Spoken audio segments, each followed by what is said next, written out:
Oke, selamat datang. Hari ini kita mau bedah satu drama yang cukup seru ya. Drama antar kementerian ya? Betul sekali. Sumber yang Anda berikan menunjukkan ada ketegangan antara Menteri Keuangan dan Menteri Kesehatan soal dana jaminan kesehatan. Ini soal dana PBIJK itu ya? Tepat. Nah, misi kita hari ini adalah membongkar apa sih yang sebenarnya terjadi di balik tudingan tidak punya uang dan pencairan lambat ini.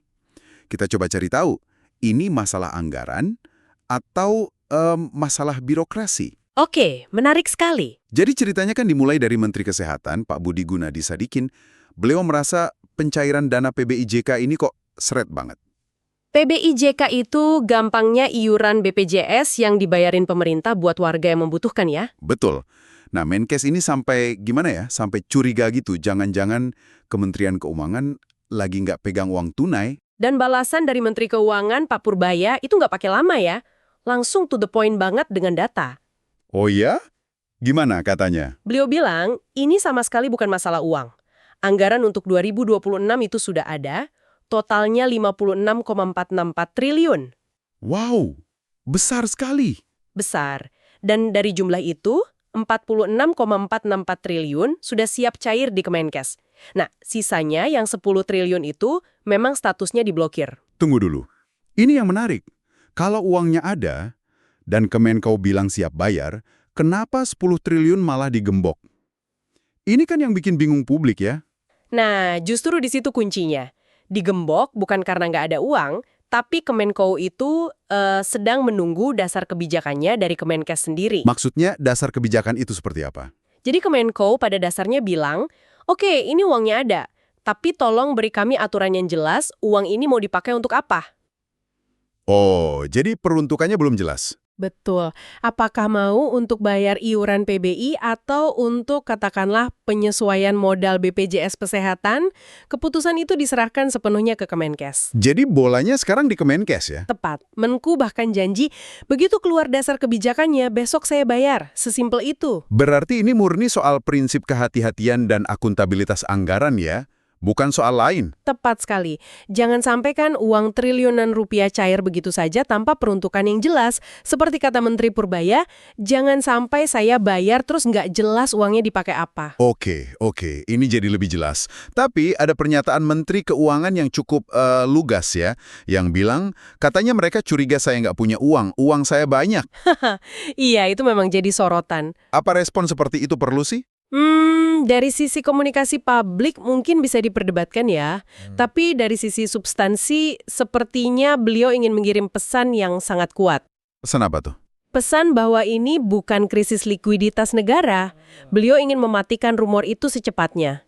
Makanya beliau kasih contoh, tahun lalu saja kas negara di luar anggaran rutin itu ada 270 triliun. Oke, jadi untuk menegaskan bahwa negara ini punya uang. Tapi di tengah perdebatan soal triliunan ini, ada dampak nyata di lapangan kan? Nah, ini yang paling penting. Betul sekali.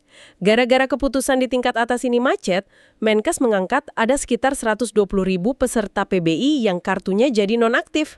120.000 orang, itu kan banyak sekali. Artinya mereka nggak bisa berobat dong. Apat sekali. Mereka jadi rentan sekali. Dan ironisnya, solusi untuk masalah spesifik ini kelihatannya nggak rumit-rumit amat. Apa solusinya? Cuma usul untuk terbitkan surat keputusan atau SK dari Kementerian Sosial. Cuma butuh SK? Iya, satu dokumen itu bisa langsung menghidupkan kembali kepesertaan 120.000 orang itu selama 3 bulan ke depan. Biayanya juga relatif kecil, sekitar 15 miliar saja. 15 miliar, itu kan receh sekali dibandingkan 10 triliun yang terkunci itu. Luar biasa. Persis, jadi di satu sisi kita punya dana raksasa 10 triliun yang menunggu keputusan kebijakan tingkat tinggi. Dan di sisi lain, ada masalah mendesak untuk 120.000 orang yang solusinya ternyata cuma butuh selembar kertas dan dana yang jauh lebih kecil. Betul, ini menunjukkan ada sedikit kesenjangan ya antara perencanaan anggaran besar dengan eksekusi kebutuhan nyata di lapangan yang lebih simpel tapi mendesak. Jadi kesimpulannya apa nih? Intinya ini bukan soal dompet negara yang kosong. Jauh dari itu. Ini murni soal, yaitu tadi, komunikasi, koordinasi, dan kejelasan aturan main. Dan ini mungkin meninggalkan satu pertanyaan penting untuk Anda renungkan. Kalau untuk urusan sepenting dana kesehatan masyarakat saja, dua kementerian bisa saling sindir di depan publik, Bagaimana ya koordinasi mereka untuk isu-isu lain? tepat. Terutama isu-isu lain yang mungkin tidak pernah mendapat sorotan media seperti ini. Memang yang Pak Dolfi lihat itu keseluruhan anggaran subsidi BPJS untuk 146,4 juta orang. Yang tadi saya sebutkan adalah bagian dari itu Pak Dolfi. Itu adalah subsidi untuk peserta PBI sebesar 96,8 juta. Ada kategori lain yaitu subsidi PBPU Pak. Ini besarnya 49,6 juta. Sehingga kalau di total jumlahnya seperti yang Bapak bilang tadi. Jadi angka 146,4 adalah satu kategori PBI 96,8 juta, dua kategori PBPU sebesar 49,6 juta. Bedanya apa Pak? Kalau PBI itu pemerintah mensubsidi 100%, iuran 42.000 per bulan. Dan itu disalurkan melalui Kementerian Kesehatan. Kalau PBPU subsidinya parsial, Pak. Rp7.000 dari 42.000. Di mana 4.800 melalui Kementerian Kesehatan, 2.200-nya melalui Pemda. Nah, mungkin yang Bapak lihat tadi karena Bapak di anggaran, Bapak melihat keseluruhannya. Kami di Kemenkes kita melihatnya yang di PB aja. Demikian Pak. Baik, clear ya. Jadi perbedaan antara yang APBN dengan yang Pemda. Oke, mungkin tambahan sedikit dari Kementerian Keuangan sebelum saya tawarkan kesimpulan. Terima kasih Pak Ketua. Mungkin saya hanya ada penjelasan sedikit tentang pertanyaan Ibu dari Komisi 9 tadi. Kenapa uang dari Kementerian Keuangan seret katanya.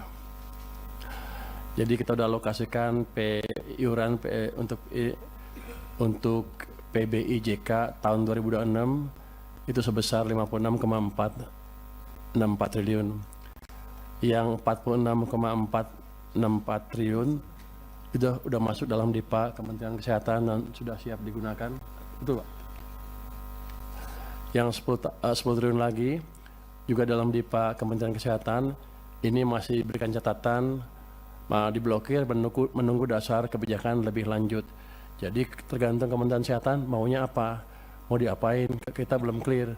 Mau dipakai dia untuk membiayain PBI atau menaikkan modal iuran, terserah. Tapi sampai sekarang belum putus. Begitu keluar besok saya bayar. Yang kemudian ada juga alokasi bantuan iuran PBIJK yang masih dicadangkan dalam BABUN sebesar 10 triliun. Itu juga menunggu dasar kebijakan lebih lanjut. Mau dipakai apa? Jadi kalau Anda kurang, cepat-cepat minta ke Kementerian Kesehatan, biar diberesin kebijakannya mau diapain, saya keluarkan secepatnya. Uangnya ada. Jadi tadi Menteri Kesehatan klaim katanya uangnya lambat gara-gara mereka curiga saya nggak punya uang.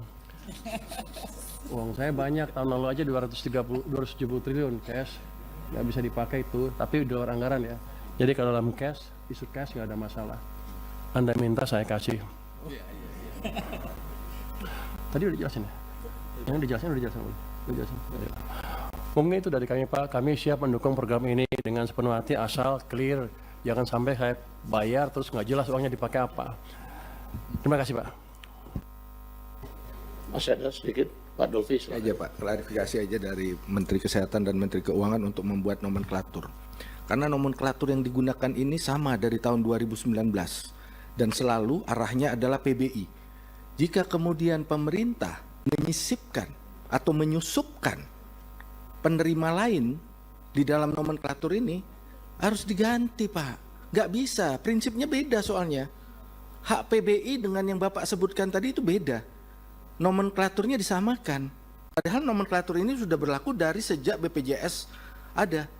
Terus Bapak sisipkan atau susupkan, saya nggak tahu istilahnya, dengan skema baru yang kita nggak tahu ininya. Jadi kalau memang akan dibuat seperti itu, nomenklaturnya dipisah Pak. Sehingga PBI yang benar-benar amanat undang-undang BPJS kita jalankan. Bagi masyarakat yang tidak mampu dan rentan.